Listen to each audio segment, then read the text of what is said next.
આમ તો મંડળ પંચની ભલામણ પ્રમાણે જે જેની જેટલી હિસ્સેદારી એટલી એની ભાગીદારી એ ભલામણ એમને કરી લીધી. અ, અનુચિત જાતિમાં આખા ભારત દેશમાં 59% એમની હિસ્સેદારી છે.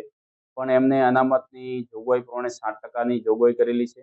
એવી જ રીતે જે એસટી જાતિ છે એમની પણ પૂણા 15% ભાગીદારી છે ટકાવારીની દ્રષ્ટિએ દેશમાં, પણ એમને પણ 15%ની અનામતની જોગવાઈ કરેલી છે. બક્ષી પંચમાં માંડલ પંચે એમને જે 60% વસ્તી છે દેશમાં એના પ્રમાણમાં 54%ની એમને ભલામણ કરેલી છે. પણ એમને ફક્ત બક્ષી પંચની 146 જાતિઓ આવે છે એમાં 27% જ અનામત આવે છે. એટલે એમને એમાં પણ અન્યાય કરવામાં આવે છે કે એમની ટકાવારી ઘટાડવામાં આવી છે. તો અમારી માંગણી છે કે એમની ટકાવારી 57% સુધી લઈ જવામાં આવે.